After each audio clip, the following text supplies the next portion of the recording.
Hello, everyone, and welcome to Chemistry is a Science, except when it comes to flirting.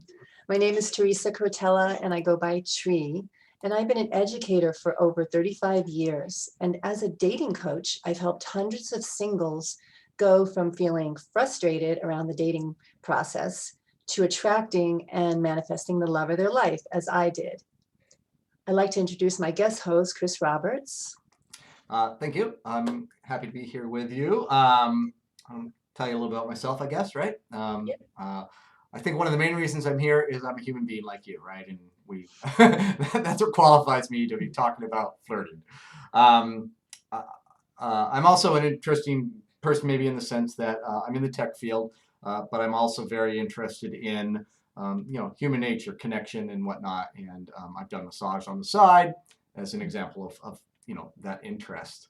Um, and the human experience to me is made up much of relationship, and oftentimes even in non-romantic relationships, flirting is part of our connection in the beginning there, right? So I'm glad we're going to be talking about it. It's going to be a lot of fun. I want to tell you a little about Tree as well, and then I've known Tree for 20 years, 20 years now. She is one of the biggest hearted people I know. She cares a lot about how others feel, and is interested in not only her own personal growth, which I've seen a tremendous amount of over the years, but she's also interested in helping people do the same. That's why she's on this path of coaching and doing workshops and whatnot. She also really values communication. And again, if we think about flirting, that's what it is, right? It's communication. And I've seen her do a lot of work in becoming a better communicator, both in understanding herself, I think, and understanding others, and how communication is important in that. I think the other big thing is exciting thing about her commitment to this is I've seen her go from wanting to lead one workshop, be in front of one group of people, helping them, to now doing it monthly and coaching people all the time and all that great stuff. So thank you for having me. And Thank you for that beautiful introduction. I'd like to tell you a little bit about Chris. Chris is one of the most generous men I know, very loving and wise, and a perfect example of the balance between masculine and feminine energies. Chris is such a confident person, secure in who he is. And when I say he doesn't care about what other people think, it's not in an unhealthy way. It's that he's secure in who he is. He's been my teacher, which has been challenging, and I feel grateful at times. Full disclosure, we were in a love relationship for probably 15 years, and we're still in relationship. We're still close friends and like family. But Chris has really empowered me to be who I am and not to lose myself, which is really huge. One last thing is Chris is such a wise man who I often seek advice from. As a coach, I've done a lot of role playing, especially with men. And I've picked his brain around flirting and dating and boundaries. And that's a big part of why I invited him to join us here today. So let's talk about flirting. Let's do that. What I've observed over the years, and I could think back to high school and college, is when others flirt, it's not always as obvious as we think to the receiver. It is to us, right? So I have a recent example when at Effie's bar, when there was a little singles event. It wasn't my event, and it was very poor attended, but I just noticed a woman who I used to see sing there every week. And she was on the quiet side. She wasn't very expressive. She didn't talk much. And my friend came to, male friend was there at the table with me. And I saw her doing this with her hair and like laughing and like talking. And I'm like, oh my God, I'm thinking she's so into him. And later I asked him if he noticed, and he just went right over his head. I wonder why that is, right? I mean, I don't how do we miss those signals? I don't know. Yeah. I think like I thought it was like really obvious to me. I think I told you that story when I was back in college. So freshman year, I had a crush on someone named Billy Donahue, and he might be listening to this because I'm going to put it on Facebook. So um, I thought it was pretty obvious that I had a crush on him. And finally, senior year, 4 years later, when he was engaged to someone else in his hometown, I think, I felt safe enough to brave enough to mention it to Yeah, him. yeah. And he had no idea. Uh, yeah. Yeah, I wonder. I mean, sometimes I suspect it could be the person's actual self-confidence too, right? Like, why I must be misinterpreting these things. They couldn't be interested in me. absolutely, Yeah, absolutely. yeah, yeah. And all of this is a real vulnerable thing. It makes me think of a time when I was back. I remember where I was in Framingham, Massachusetts, and I guess it was flirting. There was a guy at the bar and sitting at the bar. And so there was a dance floor, and I asked him to dance. And it was the first time I'd ever done anything like that. It was so scary. And he said no. He thanked me, but he said he was tired.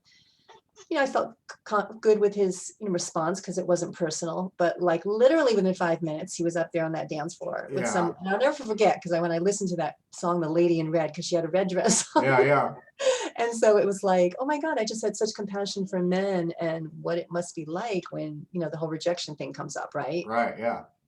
Yeah, Yeah, interesting to think about um, uh, one's own attraction to the other person. He may actually have thought he was tired because he wasn't as attracted to you, right? It wasn't that he was maybe being disingenuous, right? I Uh, don't know. I just felt like he was being kind. yeah, yeah, as I'm saying, or Yeah, yeah, that right. maybe, right? But yeah, Yeah, yeah. yeah, so vulnerable dating and all that is, right? We're putting ourselves out there, and We are. anytime somebody doesn't say yes or give us a positive response, it's so hard. I know, and rejection is probably another talk we can do on all on rejection. Yeah, What I try to tell my clients and is if they hear no, that this person doesn't even know you. They don't know you, so they're not rejecting you. yeah, And I'll never forget what Wayne Dyer.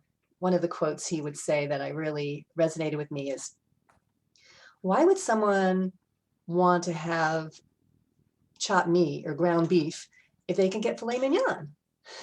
you right. know Yeah, yeah, so that's a more like a confident response, yeah, yeah. right? And And I'm reminded when we talk about flirting that I my flirting isn't necessarily what we call standard flirting in the sense that I didn't ever go to bars. I didn't go to random places where I was trying to create a connection simply by starting a conversation.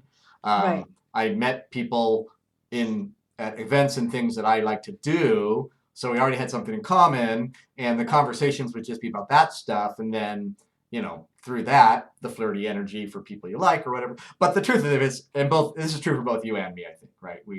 We're flirty in general, we even are we're even with just our own gender, right? we're Yeah, just natural, and we're naturally friendly. yeah, And I do understand why some women have chosen maybe to be cold with men that they're not interested in because they don't want to lead them on, and I believe people are generally good.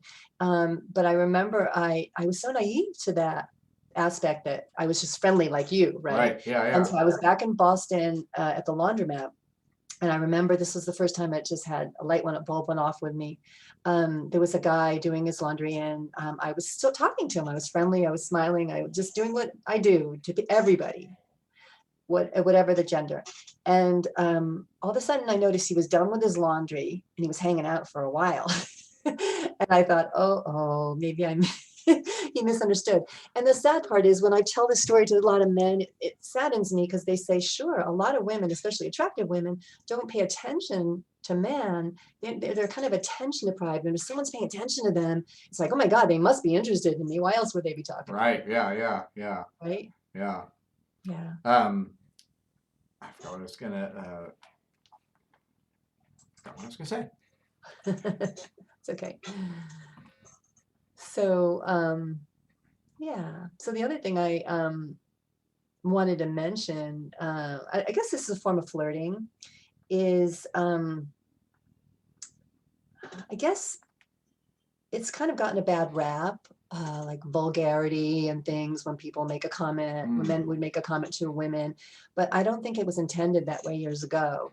I remember when I was in Spain, I think it was more like poetry years ago.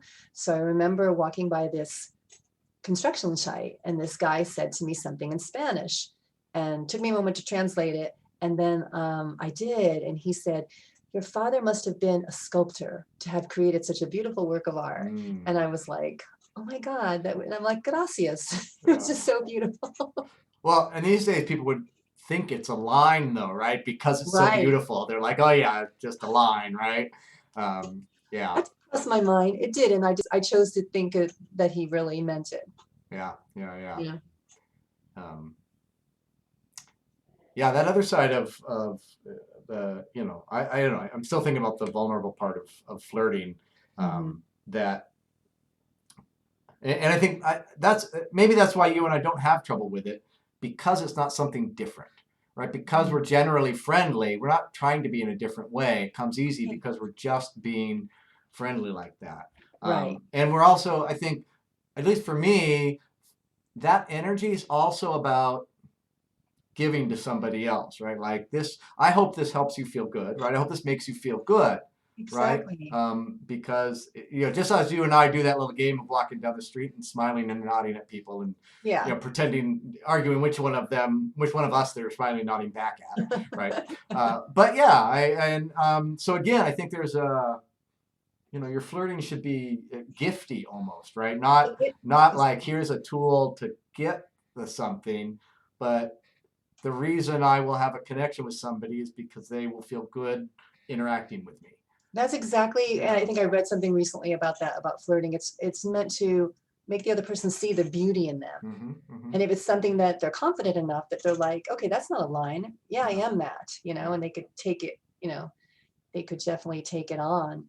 Um, so yeah, And while flirting shouldn't be, and relationships shouldn't be transactional, we can't ignore the fact that nobody's in relationship that doesn't the other person doesn't make them feel good, right? I'm sorry, that's the transaction of relationship, that's right? what it Yeah, is. that's what we want, I love and you. I feel good when I'm with you. yeah, yeah, yeah, yeah. And so again, that should be what you start with, right? Like, yeah, when I met this person, that was the experience I had. Right. So yeah, Exactly. yeah. Exactly. I was going to say something about us being friendly. One of the, a lot of my clients say, where do I go to meet this man or woman that I want to be in a relationship with? And I met one of my long-term relationships at an ATM machine. Just started a Right. conversation. Yeah, yeah. Like, what do you have to lose? I know it's hard during the pandemic, but I had a client at a gas station. You can't really smile. Well, your mask Right, on. right. A lot of us smile with our eyes, which is Yeah, nice. But instead of smiling, she kind of waved to the guy, and he yeah. waved back. And then he came. I mean, the old-fashioned way. And then he came over and he said, "Can I clean your windshield?" And then pretty soon, they went out for some coffee. Because clean your windshield sounds like code. Oh yeah. Come up Oh for yeah. coffee. Yeah. I didn't get that either. That always went right over my head. But Uh, yeah, I wanted to, I mean, when you were talking about, go ahead, we were well, saying I wanted actually. I was reading our notes here, and I just remembered we were talking about boundaries a little bit about people, women's, maybe reluctance to enter into a flirting dynamic because of for various reasons. And I think I wanted to mention in that, and I forgot to, that I think one of the reasons could be again that we've not, as a society, necessarily learned how to feel okay about saying no or stopping something, right? And so right, you're afraid to commit to an interchange because if it's not what you want to do, you have to stop it, and that's difficult, right? exactly. Exactly. Yeah, It's like, well, I'm a maybe, so I'm going to say no because I don't want to be in a situation later where I'm going to yeah. hurt this guy's feeling. But I probably told you about my girlfriend Joyce. Um, and this is why I encourage my clients to go on a second date, even unless there's something that really is on your deal breaker list, to go give this person a second chance. They might be nervous. So her husband of must be 40 years now, 40 years, on their first date, she came back from the first date and she's like, "God, that guy really bugged me. I don't know, talked a lot or something." And he came home from his first date and he said to his roommate, "I'm going to marry that girl." And so, Good thing she gave him a second date. Yeah, yeah, yeah. But what you were saying before, I was thinking about the receiver, like why people have a hard time saying no, and we're going to talk a little bit more about that later in the talk. But I also wanted to when I tell my clients about rejection,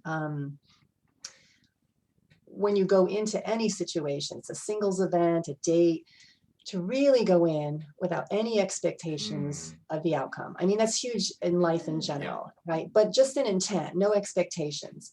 And there's this 3-second rule. My brain, especially my mind and fear, and most people have that. So there's a 3-second rule around dating, whether it's whatever gender you are. When you see someone you're attracted to, go to them like 3 seconds, because otherwise, guess what happens? You get into your mind, you get into fear. And if you ask yourself, what's the worst thing that can happen? What's the worst thing that can happen? They say no, and my feelings are hurt.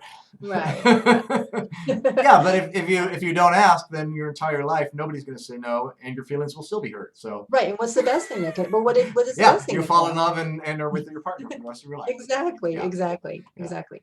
Um, before I forget, I think we're going to go about a half hour. So stay on the talk till the end because I have a special gift and a free offer for you around dating. I just wanted to Awesome. mention that before I forget. Good, good. Yeah. Um, and the other thing I recommend a lot of my clients is a book by Joe Navarro on body language called What Every Body is Saying. Because like you said, when we talked about flirting, it's not always that obvious. And so the signs. I mean, we know the obvious signs. They're looking at their cell phone. Right. But their whole body, even their feet, believe it or not, even tell you, are their feet pointing to you? Or are they pointing away? Right. When women have a necklace on, or this whole part in the throat and the neck is a self-soothing thing. So if they're anxious, they might be doing that. Right, Men right. usually do this. You do that a lot with their With facial mustache. hair, yeah, yeah. Yeah, yeah. So this really empowers you to know the signs, and also you and I talked about this about mirroring. Mm-hmm. A Mm-hmm. form and like an NLP. Yeah, yeah.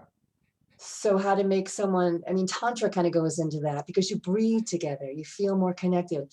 Right. When you breathe in together, when you breathe out together, when a person has their hand like this and you have your hand like this, that they're not even conscious, like they're feeling more comfortable, like Right. right? Yeah, yeah, yeah, yeah. Yeah. Yeah, I think I'll just mention it again. But every time you mention the NLP stuff, it reminds me that my first introduction to it was through one of those kind of like how to get any woman you want, Oh no, things. And I didn't so know yeah, so I thought that's what NLP was about, like it was that. created for that or Oh, something, right? And then when I no. heard it's got this much broader scope of whatever. So it's always funny when I hear it. I'm like, oh no, Absolutely. it's actually it's less. I think it's not. I mean, maybe it's technique, but it's really, I think, more about, yeah, it's no different than choosing the right words to communicate with somebody, right? We choose ways to Absolutely. communicate, whether it involves the way our bodies move. Right. In the same way, we wouldn't walk up to somebody and start a conversation face, an inch from their face. These are just Exactly. things, to make people comfortable. And Yeah. yeah, And when you mentioned their language, even if you happen to notice, are they a feeling person, a seeing more into, auditory, visual, kinesthetic? So right. I'm a feeling person. So you know how I feel, or I might say you see what I mean, but I don't say do you hear me? Yeah. But if you notice these things, you could connect with them and speak their language.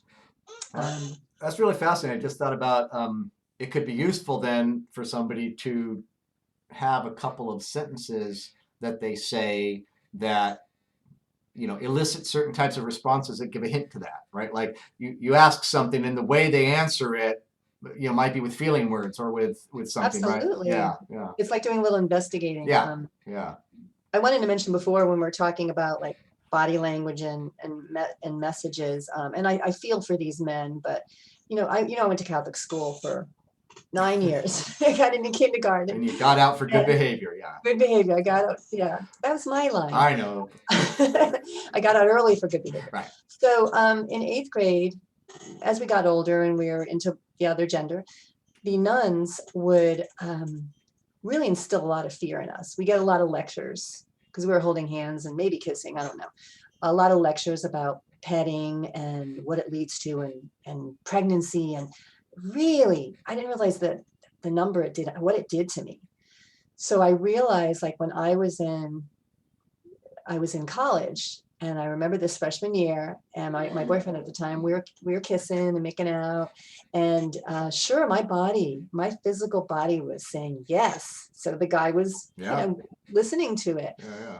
And as soon as he went down and touched my, to unbuckle my jeans, that's when I stopped him. Yeah. Because that's where it all happened. And that's where, the nuns were I was in my head at that time. Yeah. My Yeah. body was saying yes, but my mind was saying no. And I think that could be really confusing Yeah. Yeah. to men.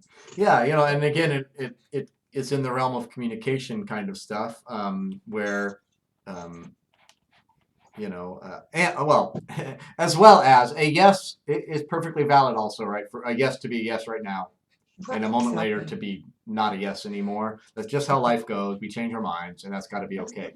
Sometimes it's because like you're saying, your body's feeling a certain way, and so you're going that way. But then maybe Mhm. there's a piece of your consciousness that says, "Wait a minute, I'm not sure this is where I want to go, or I'm going too fast, Yeah. or whatever." And a lot of people, a lot of women don't, myself included, don't always honor that. Yeah, Like, I remember you and I don't know if I've ever talked to you about this. I did massage for 13 years, and I do massage as well. And even though I received a lot of massages, there were times when I was getting a massage from a man, and I felt him putting his hand up my inner thigh.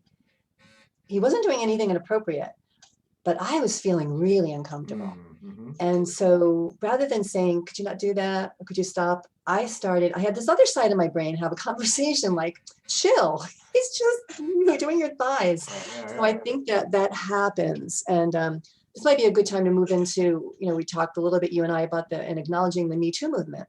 Right. Yeah. Yeah. Yeah. Because yes, it feeds directly into this because, um, uh, even though there's it makes the that struggle that you're talking about of the do I want to, do I not want to, the energy of sexuality and passion Mhm. rising up, maybe pushing our best thinking out of the way, right? It's Yeah. difficult to be in those situations, and I personally have realized that through the awareness of this, that I think I probably in the past pushed people's boundaries where I shouldn't have. I could have Yeah. honored them more. It's such a dance too, though, because again, there Mm. can be a playfulness in where are we going with it? Oh, too much, Right. too little, and so I mean, really, communication, communication, communication, Yeah. right? And yeah, people learning to set boundaries that aren't like energetically. So if something's not going how you want it, don't be upset and angry about it. Just recognize, the situation and then speak about it to change it versus Right. speak about it like, oh, it's bad and I need to change it. Like, oh no, let's Right. change Exactly. this, right? I want to stay Yeah. present. I want to be here with you. And to do that, let's go and do this instead, right? Yeah. Yeah. And that's easier said than done when there are triggers from people's past, Oh right? God, yeah. But yeah, I mean, if we were all evolved and we all did work on our past Yeah. and healed our past, the receiver, I'll say, because it doesn't have to always be a woman, the receiver, someone crossed their boundary, they might react strongly, Yeah. but then again, own it by saying, oh, you know what? I'm sorry. This is about me. This is bringing up something in my past. You didn't do anything wrong. And um, I remember asking you, like, how do you do it? How do you do that whole dance of how do you know when to go, like, from kissing to touching the breast or whatever? And you said something very wise and very true. You don't know a boundary until you crossed it. Mm. And that's true. And this is what I say to the men that I'm working with. I just want to say something about the Me Too movement first, that as well as being a really super important and a long time coming, it really had an impact on the ideas around flirting and around dating. And I do want to say my heart goes out to anyone who's been sexually abused. I've been really fortunate to not be a victim of rape and have had pretty positive experiences with men. But what happens is the men, they're almost suffering from some post-traumatic stress. I'll just say that might sound kind of heavy, but when you touch flame and you get burned, you know not to touch that flame again. So a lot of them, they're very conscious of what's happened to a lot of these women, and they are walking on eggshells. They're not making moves. I'm hearing from the women, both of them. I'm hearing from the women, there's no chemistry. I'm hearing from the men, they just want to be friends. So, and I'll just say this, and I'm going to be really bold. Of course, there's no chemistry. They left their balls at home. They had their, the women's lib was another movement that was really important, and it's a lot of men, yourself included, have access their strong feminine side, but I'm always encouraging them to get in touch with their masculine side too, and let the woman set her individual boundaries, right? Yeah. And, the reception of boundaries, to honor those, is a big part of this process too, right? So when I say, you don't know a boundary until you've crossed it, that means you have to, be vulnerable and humble, and not like, oh, I'm a bad person for it, but like, oh my God, yeah, okay, cool. Thank you for letting me know, right? Yeah. And again, like I was saying earlier too, in setting the boundaries, they need to be set this is just the fact. It doesn't have to be like, and that's hard, like you're saying, because sometimes they come from the triggers, and how can you not have the emotional component to it? Absolutely. So they're so afraid that the Yeah. woman's gonna get mad at them, is what I'm hearing. And these are men from their 20s to their 70s. Yeah. And so, a perfect example, like when I first started dating after you and I broke up, I went on a date with a man who pretty much was like one of my closest best friends. We had so much in common. It was just, I felt so comfortable with him. And we decided to go on a date. And so I feel so connected to him. And then we kiss, nothing. I mean, not only nothing, but almost like a disconnection and a abandonment, almost like it was creepy. So in that moment, I just, having been a dating coach, heard this from a lot of men, I had a conversation with him, and I gave him permission to be in his masculine, and he nearly cried. And the kiss was so much better. I said, you do what you do, and I'll say no when I need to take care of myself. And he's like, oh, he was just like so relieved, and it made such a difference in our connection. Man, relationship would be nice if that's how it always was too, right? You be who you are, and I'll do what I need to do. Which reminds me of what inspired us to do this podcast. One of my clients told me about a podcast. Krista Tippett had a guest, Alain de Botton, and it was called The True Hard Work of Love and Relationships. And there was just so much reality. I mean, so much truth in that. He said things like a relationship, and he said most marriages, and people aren't going to be happy to hear this, most marriages are doomed to fail. It's like taking two flawed people and putting them together. He said, the worst thing you could do for someone you love is marry them. But he also talks about, later on, there's things about communication and things we can do to connect and all. Yeah, that was a great podcast. Yeah. I think you've heard me say, relationships don't work out when people's issues don't mesh, right? You have your issues don't mesh, right? That's the problem. Yeah. Exactly. So, I think we're going to wrap up, and I want to give you a gift of, it's going to be, the link will be in the description, 10 first dating tips. So that's 10 first dating tips. And also, if it really resonates with you, anything that we talked about here today, and you'd like some guidance, you can have some one-on-one time with me. I'm offering a free Call in Your Soulmate Strategy session on Zoom. It's an hour with me, and you can schedule time on my website at heartcenteredevents.com. That's heartcenteredevents.com. And the link will be in the description of the video as well. And also feel free to email me if you have questions or comments or just would like to chat.